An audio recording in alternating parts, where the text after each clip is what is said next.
No?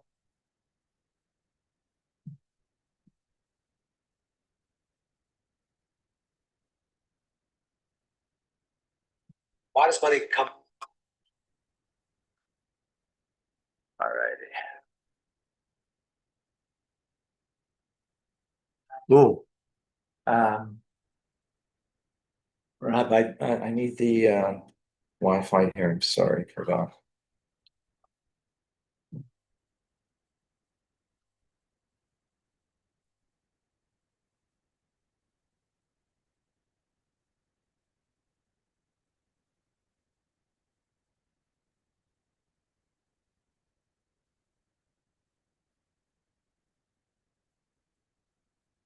You?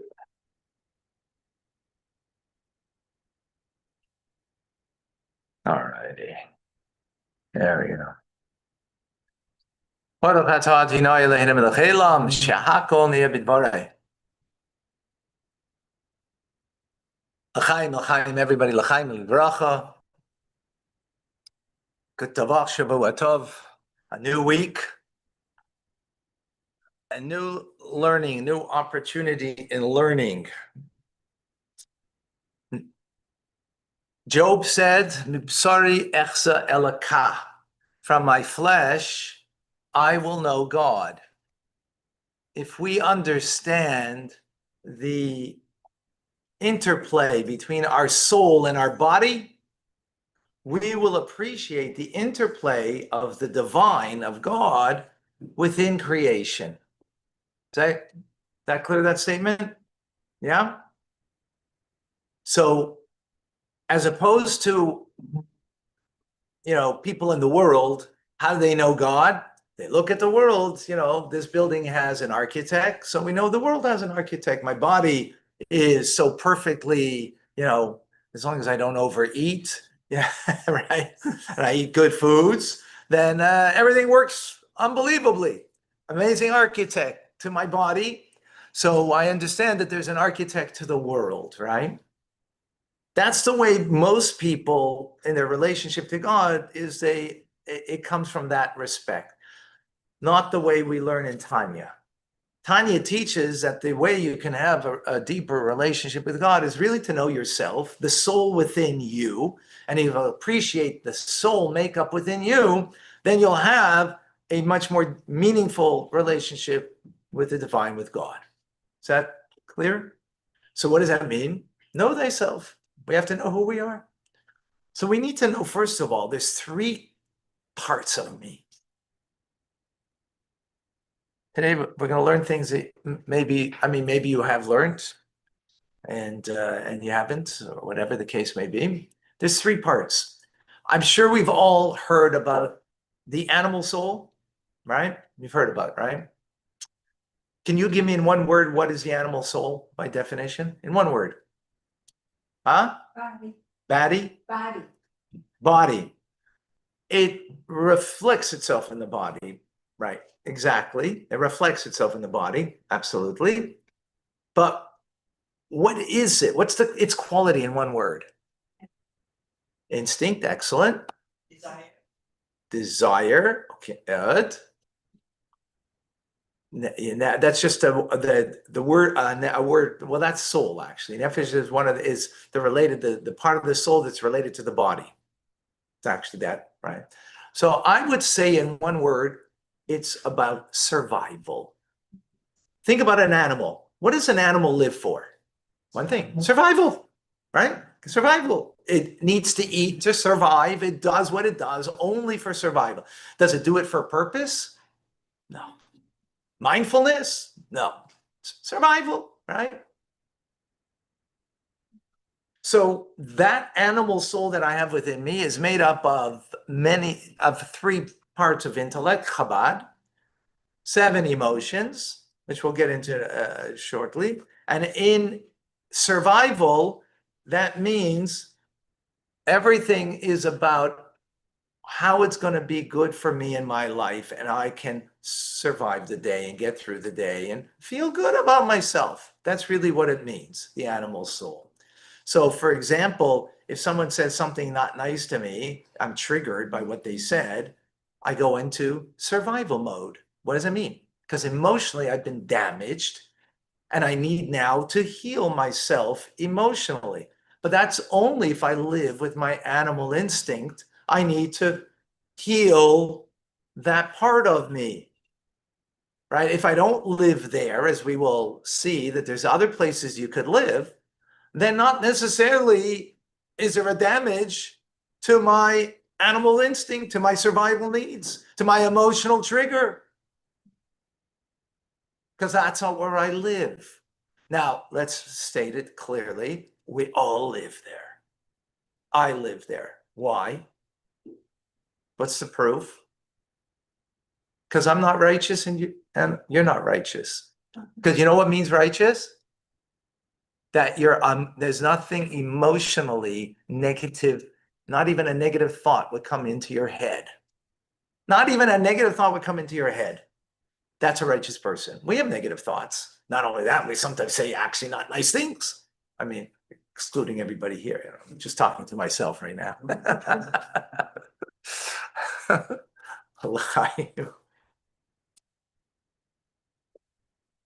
Right?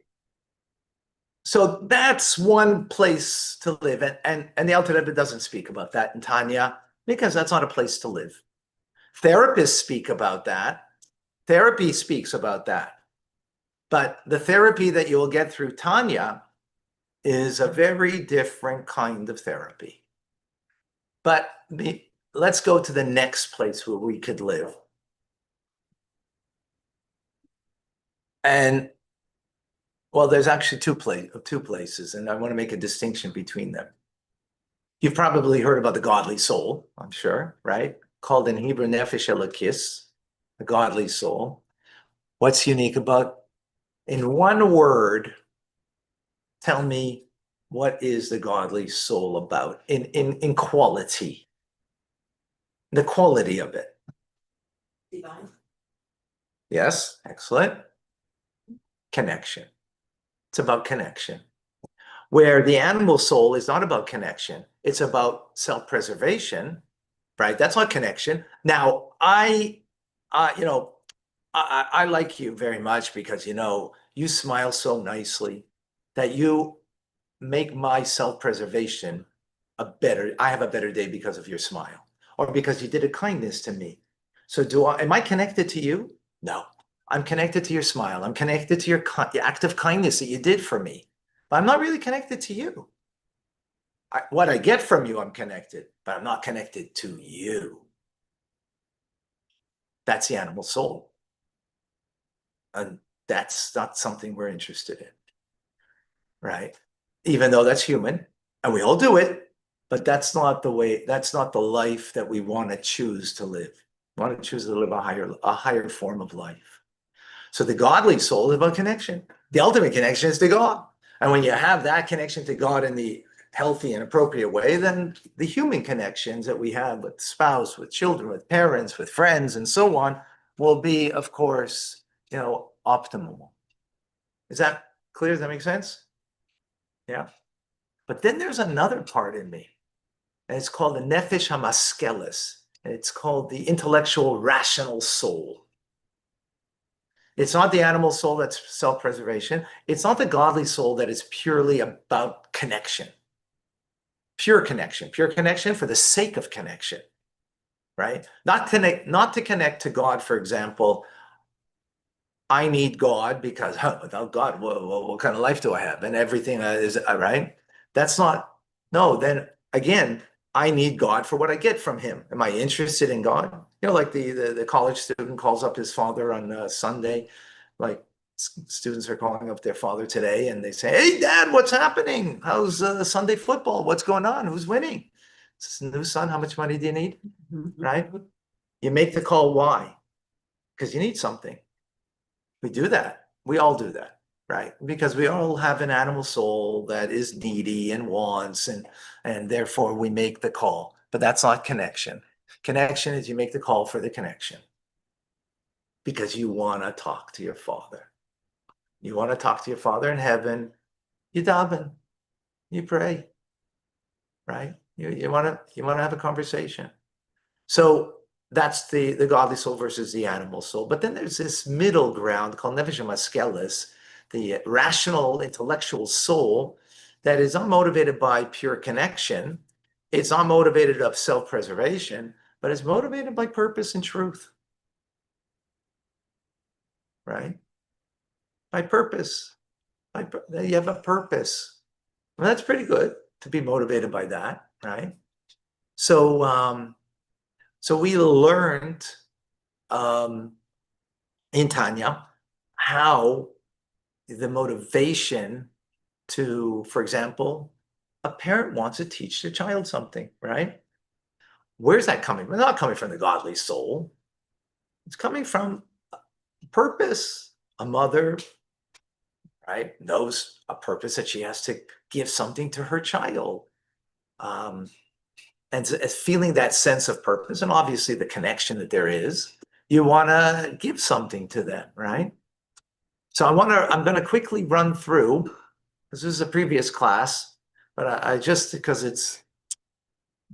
this is things that, if you haven't, in this particular letter of the Alter Rebbe's teachings, it's new, it's innovative, so to speak, that it's not in other teachings. So it's worth. How much time do I have, Rabbi? 20 minutes. 20 minutes. Okay. All right. So the right hand symbolizes is the embodiment of chesed, kindness. Therefore, when you give charity, you should give with right hand. Now, if you're a lefty, then your left hand is your right hand. Meaning the stronger hand. Kindness is giving without boundaries. Pure kindness. What does it mean to give without boundaries? You give not based on what you feel like giving. You give what you're needed for. Whatever it is you need, I'm there for you. That's true kindness. So a mother, father is motivated to teach their child, or a teacher to their student, right? They're motivated by a kindness that they want to share. They want to share. Now, at the same time, wanting to share sometimes might not be sufficient because, you need to also, if you're going to share limitlessly, that's not a good thing. So you need to incorporate also Gavura, which is the left hand. The left hand is a weaker hand. Gavura means restraint, holding back. It means power, right? Strength. Like when you make a muscle, what happens when you make a muscle? I tell my grandchildren, make a muscle. I say, wow, that's so strong, right? Because what happens when you make a muscle? You contract your muscle to make a muscle. The left side is about contraction. Contraction means holding back, right? You hold back out of a discernment. You hold back by discernment, right? So that's the idea of the left side, a discernment of what you should now teach, right? But the right hand and the left hand are what we call passionate emotions. That's why people talk with their hands, right? Because the passion expresses itself in their hands. So the desire to teach your child or your friend something comes with a passion, right? But when it comes from a passion, it may not be sufficient. You know why? There's another part. There's the torso is a mixture of right and left hand. They connect the right and the left. The right is kindness. It's my birthday and the drinks are on me for friend and foe. I make no boundaries. I'm giving to everyone. Why? Because it's about me feeling kind and wanting to give, and I'm making no boundaries. Is that clear? The left is making boundaries. So for example, someone works for you and you made up, you're going to pay $20 an hour for 3 hours, and they did the job. So you're giving it to them because it's due to them, right? It's due to them. Are you giving it out of compassion? No. Are you giving it out of kindness? No. That's kindness. It's not compassion. It's a discernment, the judgment that was made that you did between you. That's the left side, right? Compassion is a mixture of the two. Do you know how? What does compassion mean? Compassion means you really don't, it's not coming to you, but a compassion, I'll give it to you. Right? Not because if you're deserving, then I'm not giving it to you from compassion. I'm giving it to you because you're deserving. But if you're not deserving, and yet I still give, so that's a mixture of the right and the left, that's the torso, that's compassion. Is that clear? Now, the problem with these emotions is that it's about me and what I'm feeling. It's not enough about what I'm taking into consideration, the person who I'm sharing with. And then, you know what you need to ground? It needs to become grounded, what you want to share. That's the right leg and the left leg. What are our legs for? To make us grounded. That's what legs are for, to make us grounded, right? To bring us somewhere else. So now you have something you want to share with someone that you care for. You want to bring it to them, so you need to ground it. You need it to bring it down. That's called netzach on the right leg, which means triumphant, endurance. And the left leg is hod, which means acknowledgement, humility. Let me explain. What's greater, a passionate love or an enduring love? Huh? Huh? What's greater? Enduring, Why? because it's enduring. Passionate love is about me having a passionate feeling for my beloved, right? It's about my feelings. How consistent can you be passionate? Can't, right? You can't. You can't go with your hands all the time. It's not going to work. Enduring means you've gone through difficulties, you've gone through challenges, and it's an enduring love. You got through it. That's greater. So first, though, God makes you meet the girl, the girl meets the guy, and there is a passion there, the real desire. But it's not going to last. It can't last by definition. Passion doesn't last. There's going to be challenges. There's going to be obstacles. There's going to be fights. So the question is, how do you get through it? If you get through it, that's called enduring love. That's an enduring love, and it's much greater. That's called the right leg. Netzach, triumph, victory, enduring love. So for example, when you're teaching a child, right, and your child is not focused, and they're all over the place. So you say, oh, forget it, I'm not going to teach them, you know. I'm not going to teach them. So what do? You have to be triumphant over yourself.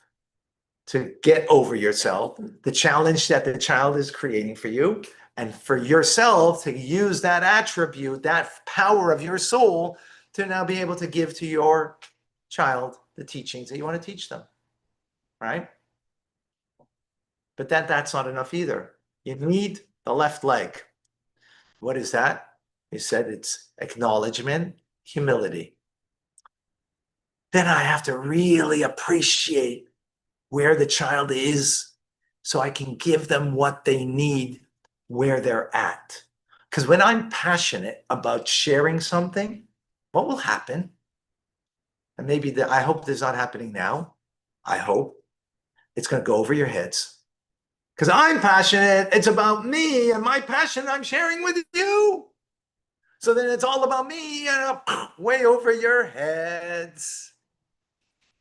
But when you ground it, not just overcoming what you have to overcome, but with the left leg, which means acknowledgement, humility, to appreciate where the person's coming from, where that child's coming from, where the student is coming from, where they're at, and you give them based on that. Oh, now that's amazing, right? You really are now giving them a bite-sized teachings that they can take something home with them. Yeah, makes sense? Did you know that you had all this in your soul? You do.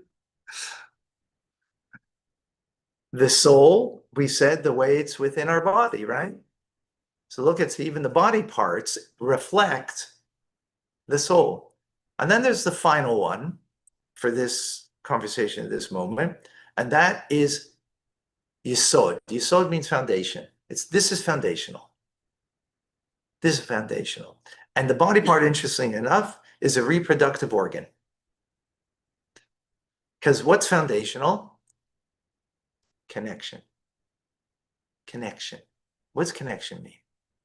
I have people watching the class. We have about 40 people watching the class right now online. Now they might be connecting with me, but I'm not connecting with them. I don't see them. I'm connecting with you. I see eyes over here. I see people, right? They're in their eyes, and the eyes are the window of the soul. So that's real connection. That's what's happening. That's what the yesod is. So are they learning something? Absolutely. But who learns more and who teaches more when you connect? Through connection, right? The teacher wants to give more because he's feeling the student or the child's connection, and the student wants to take more and to be a receptacle for more because of connection, right? And that's why it's a reproductive organ, because what is reproductive organ? About connection between husband and wife, right? That's what the reproductive, its purpose is for connection. By the way, people make a mistake. They think it's only for the purpose of the first thing that Torah says, fruitful and multiply. That's the ultimate connection, that through this connection, you can make more connections of children, right? But inherently what it is about, and essentially it's about connection between husband and wife. That's what relations are. And in giving over teachings, when you have the deeper connection, right? In other words, you're seeing the person and there's the interest of the person that creates a greater interest in the teacher to teach, right? So that is our soul. When we understand this, so that's from our rational soul. From the divine soul, it's a similar idea. The difference is that all of the connection, all of it is about a connection to the divine. Everything is only for a divine purpose, right? When you're teaching your student, maybe there's something, you're thinking divine, right? But you're actualizing, you're using your rational soul to how best to teach, right? And likewise, for a parent, to a child, for example. But then there is using all of these attributes, and everything becomes about sensing the divine, about connecting just for the sake of God, not for the sake of your child even, which is even a higher level, because sometimes we get wrapped into it because, hey, this is my child, right? Which is wonderful, especially in this day and age where that's, maybe not so common anymore. But even greater is to be able to see in your child that it's a child of God. To see in your student, it's a child of God. And therefore, it's not about me, the teacher, giving. It's about me being a conduit for giving to a child of God. It's a different mindset, right? But to conclude, we're going to go, and then by the way, if you have any questions, feel free. I hope, is this clear? So, yeah, we're good. Amazing. You guys are not just good, you're great. So to conclude is with Chabad. What creates emotions? What it brings out emotions is our intelligence. You see in a child, they have little intelligence compared to an adult, and therefore their emotions are childish emotions, right? They want a candy. They make a tantrum, right? We were once there, right? If we could remember. And more developed intelligence, more developed are the emotions as a result. Now, how does this work? It works as follows. Chabad, translated as wisdom, understanding, and knowledge, is very poor translation. The word chachma, means it's the power of what? The word chachma is made up from the koachma, the power of what? Meaning it's the power of beyond, it's the power of the curiosity, it's the power of ingenuity, it's the power to get something beyond you. You know, when you want to get an idea, what do? You pick up your head. It's almost like, God, give me the idea. I need this. I've got a challenge over here. I'm trying to figure this out. Right? You pick up your head because the flash then comes up. Yeah. Did you ever say, "Whoa, eureka, I got it"? What did you get? A flash? You got a seed? And the seed is the whole tree. But sometimes, someone just says hello to you, and what happens? You lost focus, and you lost the idea. Because it's just a seed of an idea. That's chachma. From there, it needs development. It has to come into bina. Bina means we translate it as understanding, but bina is building, taking and building. How do you build? With blocks, and you build an edifice, right, of an idea. And that's what bina is. It's information. It's taking the flash of ingenuity and now building with it a breadth, a depth, and a length of a building of an idea. We live in the information age. There's so much information out there. So much information.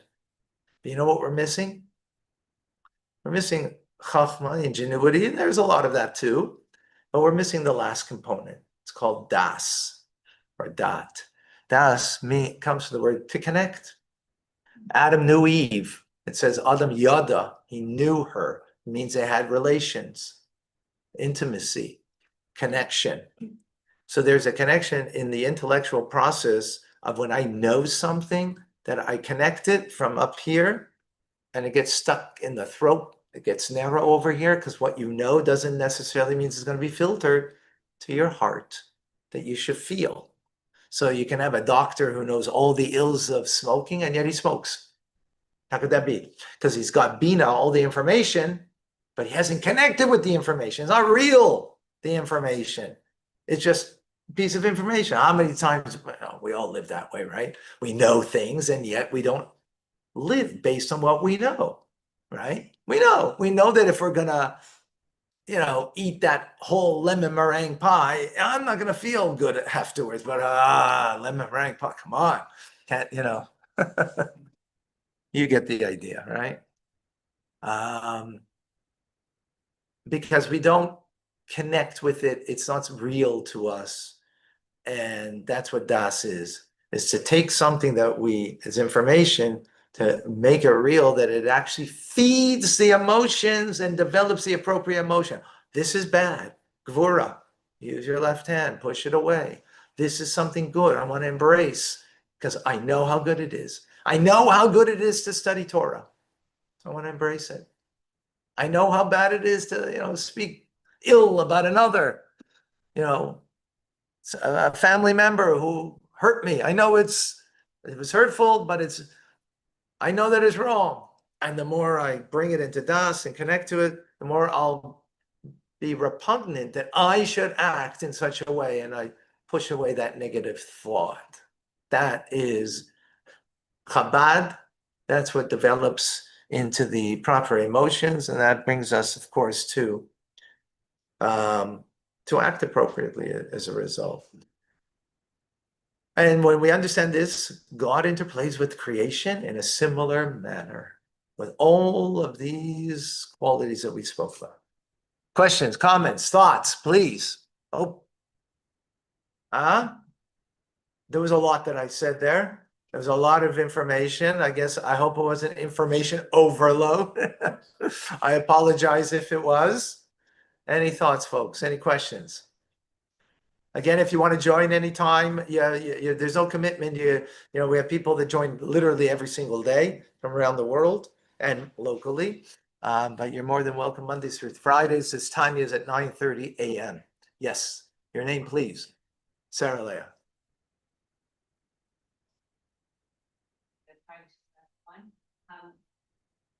Well, I think maybe on the last point that you were making, how do we make that connection with God? Like how to internalize it or how to bring. Oh, excellent question. Excellent. That's a huge challenge, right? Because we live in such a fast-paced lifestyle that we have to slow down.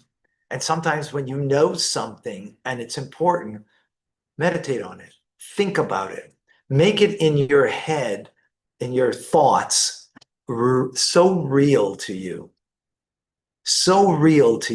that it will. So it depends, sometimes it can literally create a feeling in the moment, and sometimes it takes time to create that proper feeling, right? So, for example, how many times is there someone in our lives that we that we that we should love, but we don't love them? Right? We know, but we know we should, right? We know we should. So we have to think about that person. Sometimes what we need is to have compassion. How do you have compassion on them? Compassion redeems love. When you don't have love for somebody that you should, think about them and say, oh, it's so hard for them. Always spouting out, and they're always saying something not appropriate. You know what? Look, this is her challenge. This is something that their blind spot. They're not even aware. So rather, and then taking the hurt, you're taking from this is even just the rational soul. It's not even divine soul yet. You are understanding that this is their challenge. They're blind to it.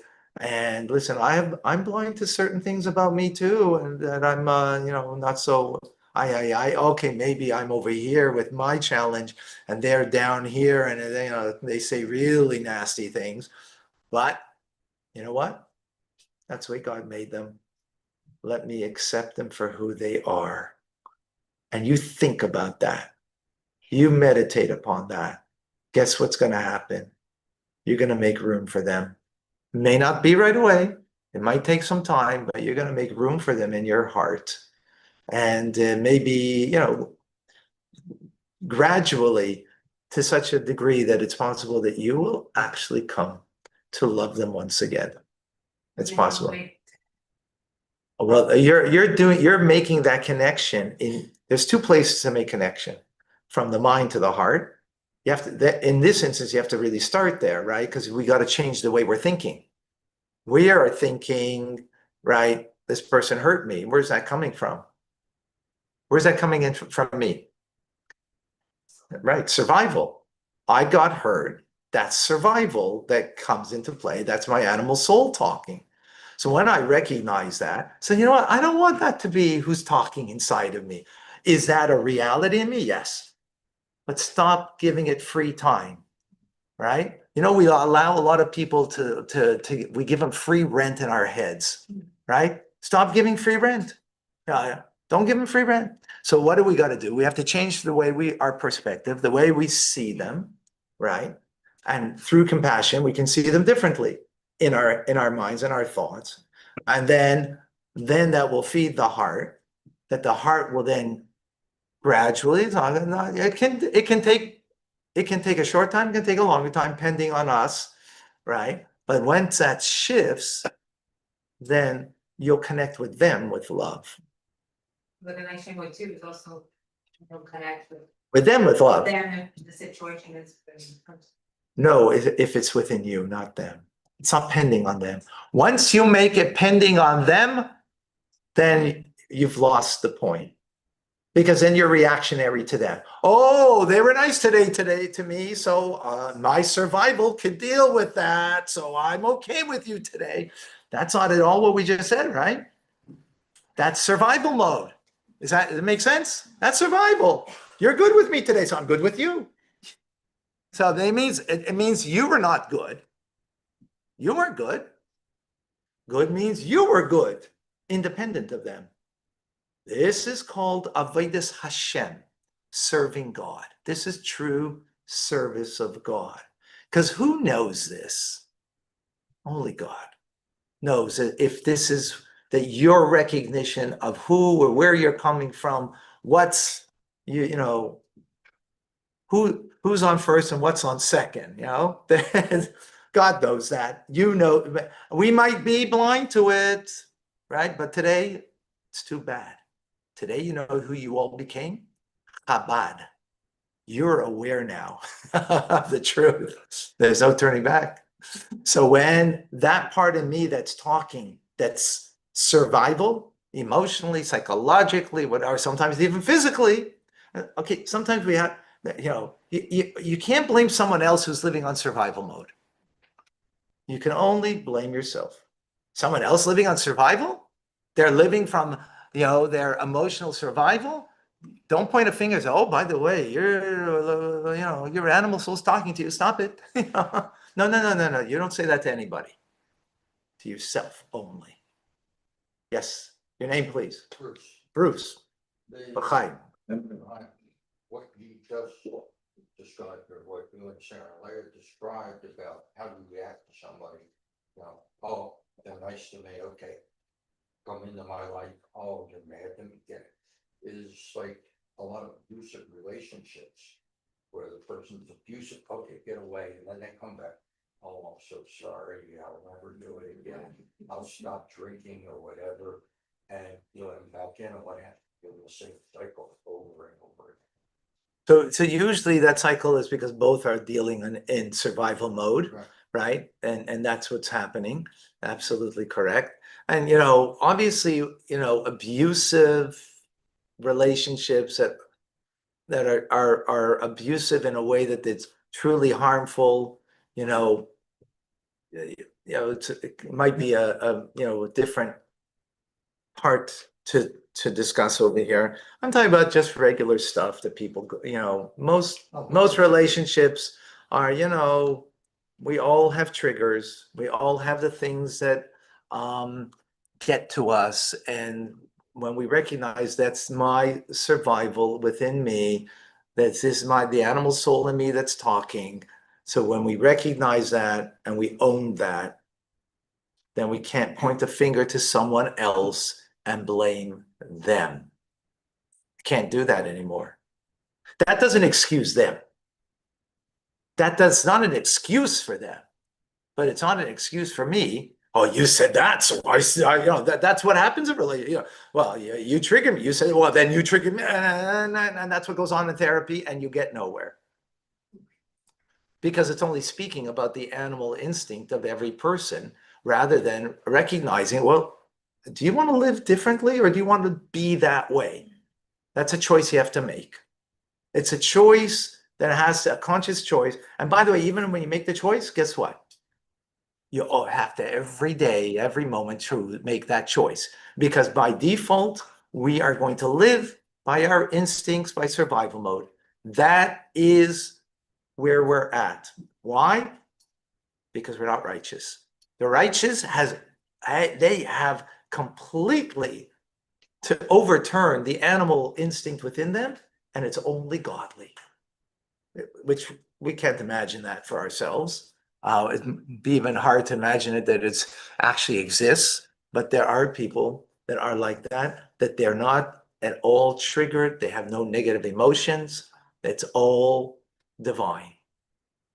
So we're not going to be that. That's okay. I'm not that. At least I know that.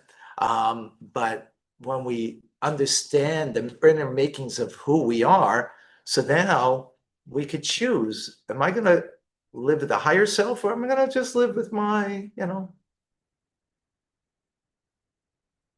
we have no more choice because we know the truth.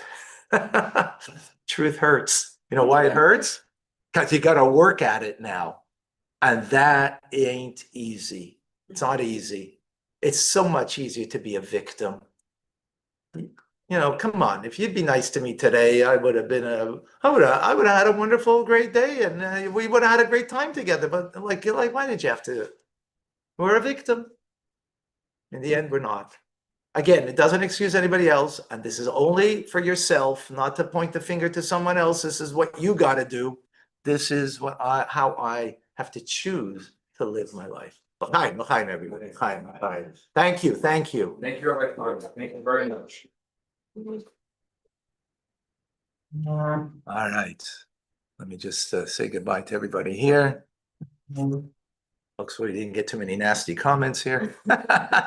We weren't on TikTok. I was. I think we missed it. All right.